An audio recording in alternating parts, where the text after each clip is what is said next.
সবাইকে আমন্ত্রণ জানাচ্ছি আজকের চট্টগ্রামের আয়োজনে। গণসংগীত সমাবেশ, পতাকা মিছিল ও র্যালি সহ নানা আয়োজনে চট্টগ্রামে মহান মে দিবস পালিত হয়েছে। দিনভর নগর জুড়ে কর্মসূচি পালন করে শ্রমিক সংগঠনগুলো। আলোচনা সভার আয়োজন করে বিভিন্ন সরকারি বেসরকারি প্রতিষ্ঠান। নিয়মিত মজুরি পরিশোধ, ন্যায্য মজুরি নিশ্চিত ও শ্রমিকদের নিরাপত্তা এবং জীবন জীবিকার কল্যাণ সহ নানা দাবি দাওয়া তুলে ধরেন শ্রমিক ও নেতাকর্মীরা। কেউ জাহাজ ভাঙা, কেউ বা নির্মাণ কিংবা পরিবহন শ্রমিক, ছিলেন চা বাগান শ্রমিক ও গার্মেন্টস কর্মীও।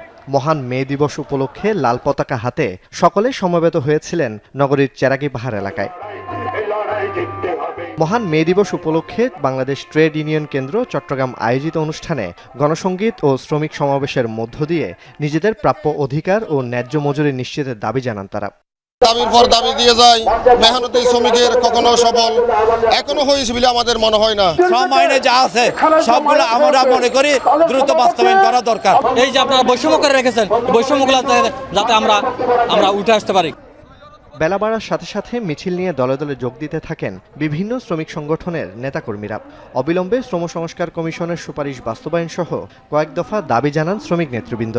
শ্রমিকরা মানবতার জীবন যাপন করে, তাদের বসবাসের জায়গা নাই, তাদের জীবন ধারণের কোনো সুযোগ নাই, নিয়োগপত্র নাই কোনো শ্রমিকের, এটা সব প্রতিষ্ঠানে। তাইলে এখানে শ্রমিকরা কি করবে? আর যখন লড়াই করতে আসে, সংগ্রাম করতে আসে, কাজ গুটিয়ে নেয়, তখন বলবে বিশৃঙ্খলা করতেছে তোমরা। পরে শ্রমিক সংগঠনের নেতাকর্মীদের নিয়ে লাল পতাকা র্যালি অনুষ্ঠিত হয়। র্যালিটি নগরীর বিভিন্ন সড়ক প্রদক্ষিণ করে। এদিন নগরীর টাইগার পাস এলাকায় আলোচনা সভার আয়োজন করে চট্টগ্রাম হালকা মোটরযান চালক শ্রমিক ইউনিয়ন। সভায় city mayor doctor Shahadat Hossain শ্রমিকদের নিয়মিত মজুরি পরিশোধ ও ন্যায্য পাওনা নিশ্চিতে প্রতিষ্ঠান মালিকদের আহ্বান জানান। পরে র্যালি নিয়ে নগরীর বিভিন্ন সড়ক প্রদক্ষিণ করে। যারা মাঠে ঘাটে রাত দিন তাদের ঘাম জড়িয়ে কাজ করে, তাদেরকে আমাদেরকে মূল্যায়ন করতে হবে এবং তাদের যে শ্রমের যে মজুরি সেটা কিন্তু আমাদেরকে দিতে হবে। আলোচনা সভার আয়োজন করে চট্টগ্রাম বিভাগীয় শ্রম দপ্তর সহ বেশ কিছু সরকারি প্রতিষ্ঠান। সভায় শ্রমিকদের নিরাপত্তা ও ন্যায্য মজুরি বাস্তবায়নের আহ্বান জানান ভূমি ও পার্বত্য চট্টগ্রাম প্রতিমন্ত্রী। আপনাদের এই পরিশ্রম আমাদের দেশকে এগিয়ে নিয়ে যাচ্ছে, কিন্তু সেই পরিশ্রমের মূল্য যদি পাওয়া না যায় তাহলে সেই উন্নয়ন শুধু কাগজে কলমেই থমকে যাবে, প্রকৃত উন্নয়ন দেশের হবে না। দিবসটি উপলক্ষে নগরীর ইঞ্জিনিয়ার্স ইনস্টিটিউট মিলনায়তনে শ্রমিক সমাবেশের আয়োজন করে শ্রমিক কল্যাণ ফেডারেশন চট্টগ্রাম মহানগর শাখা। এতে জামায়াতে ইসলামীর সহকারী সেক্রেটারি মোহাম্মদ শাহজাহান, সংসদ সদস্য শাহজাহান চৌধুরী সহ নেতারা বক্তব্য রাখেন। এর আগে ফেডারেশনের বের করা বর্ণাঢ্য শোভাযাত্রা আশপাশের সড়ক প্রদক্ষিণ করে। শিল্পের বিকাশে শ্রমিকদের ঘাম এবং রক্ত সব থেকে বেশি পড়েছে, কিন্তু শ্রমিকদের যথার্থ মূল্যায়ন আমাদের এই বাংলাদেশে আমরা দেখতে পাই না। শুধু আমরা স্লোগান দিলাম যে 60 বছর কাজ করলো, এরপরে কোনো টাকা নাই, তার ছেলেদের লেখাপড়ার টাকা নাই। আপনাদের সবার কাছে অনুরোধ করবো, আসুন আমরা একটি নতুন বাংলাদেশের স্বপ্ন দেখছি।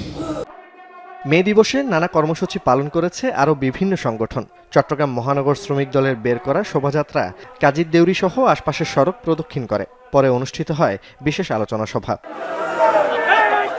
নগরীর সিআরবিতে মিছিল ও পথ সমাবেশ করে অটোরিকশা, অটোটেম্পো শ্রমিক ইউনিয়নের নেতাকর্মীরা। নিরাপদ কর্মপরিবেশ তৈরি এবং জীবন জীবিকার কল্যাণে 7 দফা দাবি মেনে নেয়ার আহ্বান জানান তারা। জুবাইর শাহাদাত, যমুনা নিউজ, চট্টগ্রাম। খাগড়াছড়িতে টানা বর্ষণ ও কালবৈশাখী ঝড়ে ক্ষতিগ্রস্ত হয়েছে শত শত হেক্টর জমির বোরো ধান এবং বিভিন্ন ফলের বাগান। ঝরে গেছে অপরিপক্ক আম, লিচু, কাঁঠাল। পানিতে তলিয়ে যাওয়ায় বাধ্য হয়ে আধা পাকা ধান কেটে ফেলছেন কৃষকরা। এরই মধ্যে ক্ষতিগ্রস্তদের সহায়তার আশ্বাস দিয়েছে কৃষি অধিদপ্তর। কালবৈশাখী ঝড় ও টানা বর্ষণের পর খাগড়াছড়ির ফসলি মাঠের চিত্র এখন অনেকটা এমন। লুটিয়ে পড়েছে বোরো ধানের গাছ, ঝরে পড়েছে পাকা ধান, সবজি ক্ষেত ক্ষতিগ্রস্ত। কৃষি সম্প্রসারণ অধিদপ্তরের তথ্য মতে জেলার 9টি উপজেলার প্রায় 832 হেক্টর জমির ফসল নষ্ট হয়েছে। বেশি ক্ষতিগ্রস্ত হয়েছে দীঘিনালা উপজেলার প্রায় বোরো ধান। এতে দিশেহারা হয়ে পড়েছেন চাষিরা। বহু ধান আপনার এই পানিতে ডুবে রয়েছে, এখন তো পানি সরার মতো কোনো পদ্ধতি নাই। 2-3 বার বৃষ্টি দিছে, ক্ষতি হয়েছে, ধান পড়ে গেছে। আর কাঁচা ধান কাটিয়ে আলতাছি, কি করলাম, পানি উঠছে। 3-4 দিনে বৃষ্টির কারণে আমাদের ধান নষ্ট হয়ে গেছে। আমরা দিশাহারা, সরকারের কাছ থেকে কি আমরা সহযোগিতা পাবো? ক্ষতিগ্রস্ত হয়েছে 548 হেক্টর ফল বাগানে থাকা লিচু, আম, কাঁঠাল সহ বিভিন্ন ফলের বাগান। বাতাসও ঝড়ে ঝরে পড়েছে আম, লিচু ও কাঁঠাল। গাছের নিচে প্রায় শত শত আম পড়ে আছে, যেগুলোর কোনো বাজার মূল্য নেই, বিক্রি করারও উপযোগী না। মানে ক্ষতি আমি কেমনে যে পোষায় দেবো, মানুষের টাকা দেবো কেমনে, আমি নিজেই চিন্তিত। প্রায় 200-250 বস্তা আম এখান থেকে মানুষ নিয়ে গেছে, আমি দেখছি।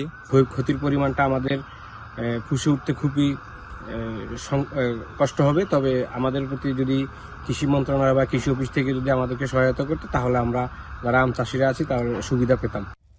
ক্ষতিগ্রস্ত কৃষি জমি ও চাষিদের পরামর্শ দেওয়ার পাশাপাশি আর্থিক সহায়তা করতে মাঠ পর্যায়ে তথ্য সংগ্রহের কথা জানিয়েছে খাগড়াছড়ি কৃষি সম্প্রসারণ অধিদপ্তরের কর্মকর্তারা। যাদের ক্ষতি হয়ে গেছে, আমাদের সামনে একটা আউশ প্রণোদনা আছে সরকারের তরফ থেকে। সেই আউশ প্রণোদনায় সেই ক্ষতিটা আমরা তাদেরকে যতটুকু সম্ভব পুষিয়ে দেওয়ার চেষ্টা করবো, আসবো। আর কৃষি বিভাগের পরামর্শ সবসময় আমাদের তাদের সাথে আছে। প্রকৃত ক্ষতিগ্রস্ত কৃষকদের ক্ষতি পুষিয়ে দিতে দ্রুত পদক্ষেপ চান স্থানীয়রা। শহীদুল সুমন, যমুনা নিউজ। দীর্ঘ 1 বছর বন্ধ থাকার পর অবশেষে সীমান্ত বাণিজ্য পুনরায় চালু হলো। মিয়ানমার থেকে ছেড়ে আসা একটি কাঠের বোট টেকনাফ বন্দরে এসে ভিড়েছে। এতে স্থানীয় ব্যবসায়ী ও শ্রমজীবীদের মাঝে নতুন আশার সঞ্চার হয়েছে। সকালে আরাকান আর্মি নিয়ন্ত্রিত মিয়ানমারের মংডু এলাকা থেকে টেকনাফের উদ্দেশ্যে রওনা হয় ট্রলারটি। দুপুর 1:30টার দিকে টেকনাফ স্থল বন্দরের ঘাটে এসে পৌঁছায় সেটি। বন্দর কর্তৃপক্ষ জানিয়েছে, প্রথম চালানে আসা বোটে 520 পিস চম্পা ফুল এবং 443 পিস গর্জন কাঠ সহ মোট 963 পিস কাঠ এসেছে, যা দ্রুত খালাসের প্রক্রিয়া চলছে। বন্দর পরিদর্শন করে স্থানীয় সংসদ সদস্য শাহজাহান চৌধুরী জানান, বৈধ পথে ব্যবসা সচল রাখার মাধ্যমে সরকার যেমন রাজস্ব পাবে, তেমনি স্থানীয় অর্থনীতিও শক্তিশালী হবে। এদিকে দীর্ঘদিনের লোকসান কাটিয়ে আবারও লাভের মুখ দেখার আশা C&F এজেন্ট ও ব্যবসায়ীদের। রাষ্ট্রের উপার্জন হবে রেভিনিউ থেকে আমরা সামনে বাজেট অধিবেশন আসছে, বাংলাদেশের বাজেট করবে। আমরা রেভিনিউ ইনকাম করা আমি মনে করি এখন অত্যন্ত গুরুত্বপূর্ণ। সারা বাংলাদেশে যেখানেই পারি আমরা রেভিনিউ ইনকাম করব। অবৈধ ব্যবসা বন্ধ করতে হলে বৈধ ব্যবসা আরম্ভ করতে হবে। কক্সবাজারে চলছে দিনব্যাপী কক্স ফুটসাল চ্যাম্পিয়নশিপ 2026 সেশন 1 প্রীতি ফুটবল ম্যাচ। সকালে শহরের টেকপাড়ায় রিভার ফ্রন্ট টার্ফে ম্যাচের উদ্বোধন করেন আগত অতিথিরা। তাওয়াক্কুল স্পোর্টস কমিউনিটির উদ্যোগে এতে অংশ নেয় জাতীয় ও আন্তর্জাতিক বিভিন্ন সংস্থা, সরকারি প্রতিষ্ঠান এবং স্থানীয় অংশীজনরা। আয়োজকরা জানিয়েছেন, এই অঞ্চলে কর্মরত বিভিন্ন সংস্থার মধ্যে ক্রীড়াশৈলী, পেশাদার নেটওয়ার্কিং এবং সুস্থতা বৃদ্ধির লক্ষ্যে এমন উদ্যোগ তাদের। চ্যাম্পিয়নশিপের এই সেশনে মোট 6টি দল অংশগ্রহণ করে। মোট 18টি ম্যাচ শেষে রাতে চ্যাম্পিয়ন 2 দলের মাঝে টুর্নামেন্ট অনুষ্ঠিত হবে। অনুষ্ঠানের মিডিয়া পার্টনার যমুনা টেলিভিশন।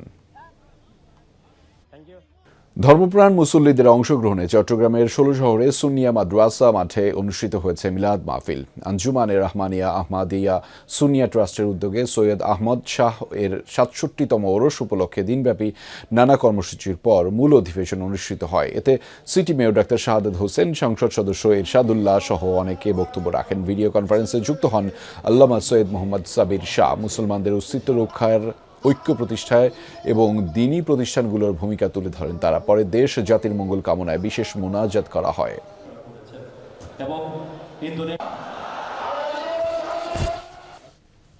দর্শক, এই ছিল আজকের চট্টগ্রামের আয়োজনে। এতক্ষণ আমাদের সাথে থাকার জন্য আপনাদের সবাইকে ধন্যবাদ।